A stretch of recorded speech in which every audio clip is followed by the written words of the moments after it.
Let's move to our next topic area, Lee, and this is household employees. California does not have an equivalent Schedule H. So California does not allow household employers to pay their state employment taxes as part of their income tax filings. Instead, separate quarterly or annual employment tax returns and payments must be filed with the Employment Development Department. What a pain in the butt.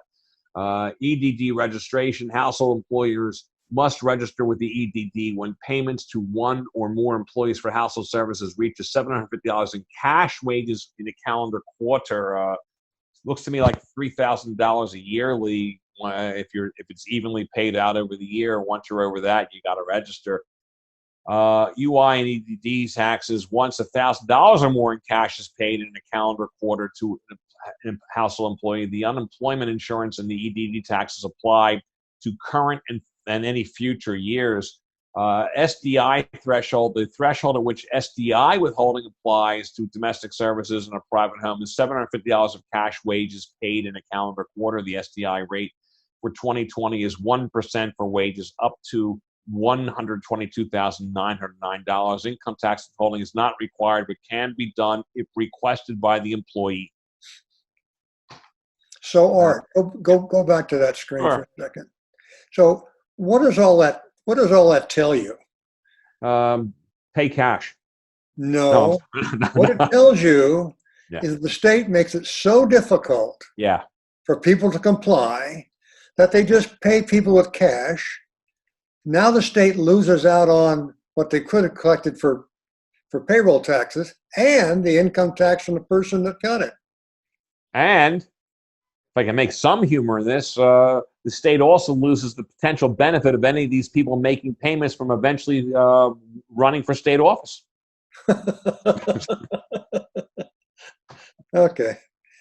Now, Lee, it's amazing because it is much easier for federal. And so you would think that that California would comply. I don't know what the reasoning is unless they think that they are working in the best interest of an individual here, that employee, and I don't get it. But then look, what can I do? They're working in the best interest of the state. They just don't understand real life.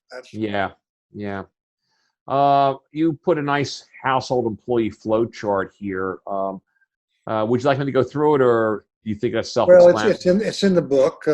Yeah, it's in the book, and we went through all this already. This is a flow chart taking you through it, and we just went through it, so I don't need to walk you through the flow chart. But it's another one of the good flow charts that you're going to find in the Big Book of Taxes. A lot of good ones there.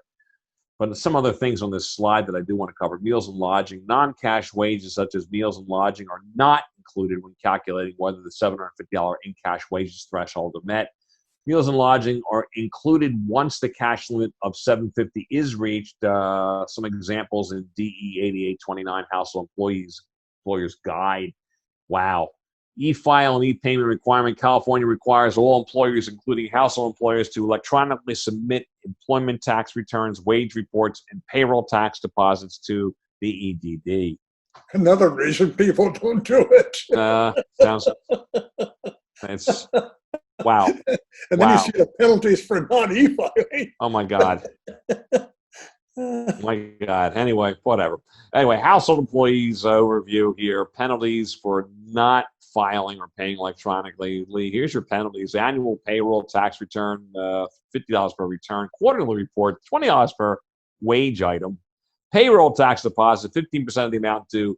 Penalty waiver. Waivers may be requested due to lack of automation, severe economic hardship, current exemption from federal government, or some other good cause. Good luck. No retroactive waiver requests. Requests received after the due date for the quarter requested will be processed for the subsequent quarter. An approved waiver will be valid for 4 consecutive quarters beginning with the effective quarter. See California 2020 payroll tax chart on Section 11, Chapter 4, page 5 of the Big Book.